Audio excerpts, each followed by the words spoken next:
Boker Tov à tous, on continue en disant Ki en befiu nechona kirbam havot, kever patuach geronam, leshonam yachalikun.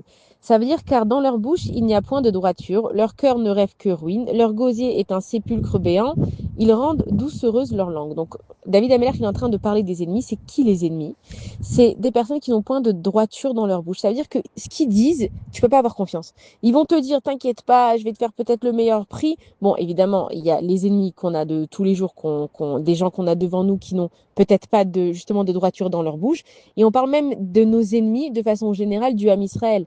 Des pays qui vont dire non, mais ne vous en faites pas, Israël, quand vous aurez besoin, on sera là.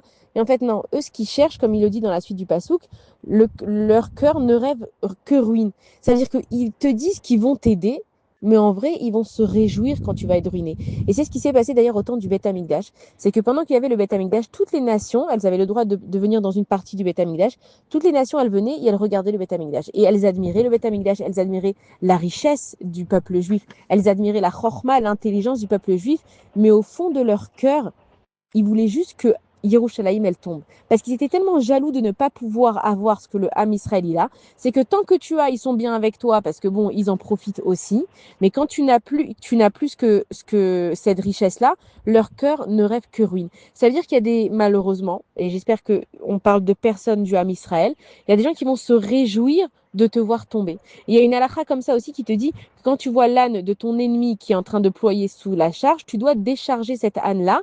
Même si c'est ton ennemi, tu n'as pas le droit de te réjouir. C'est ce qui s'est passé aussi pendant la Kriyat Yam Souf. On a dit on a loué à Kadosh Baruch Hu de nous avoir sauvés, mais on ne s'est pas réjoui en fait que Akadosh Baruch Hu il a fait du mal. On est content que nous en fait on a eu une consolation par Akadosh Baruch Hu, mais ce qui nous a rendu joyeux, c'était la consolation d'Akadosh Baruch Hu plus que la nekama qu'il a fait au Goïm. Que Hachem, ils veulent se venger des Goïm ou des gens qui font du mal, ça c'est les cheshbon, les calculs d'Akadosh Baruch Hu.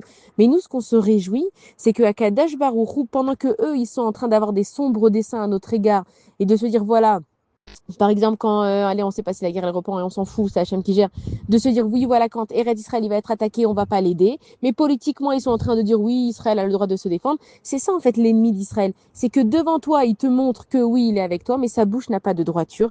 Ça veut dire que son cœur ne rêve que de ruine.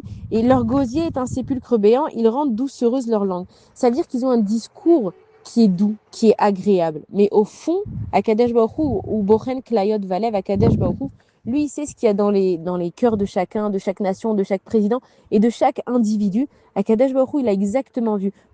Et malheureusement, ça peut aussi être pour nous, c'est-à-dire que une fille, une personne, une copine, elle va t'annoncer qu'elle a réussi, je sais pas, à tomber enceinte, à avoir un job, peu importe. Et toi, tu vas dire, ah, Béché Tova, je suis contente pour toi. Est-ce qu'à l'intérieur de ton cœur, t'as pas malheureusement nourri un petit peu de jalousie?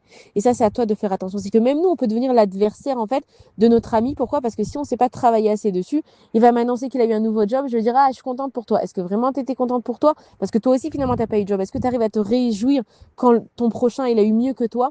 Et en plus, on est pendant la période du Homer et on comprend que c'est ça, Ve'aftal et Raha Kamocha, c'est que de la même façon que tu aurais aimé qu'on se réjouisse pour toi parce que Hachem, il gère le monde et que chacun, il a son moment. Fais attention que toi, tu sois pas un ennemi de ton prochain aussi. Bonne journée à tous.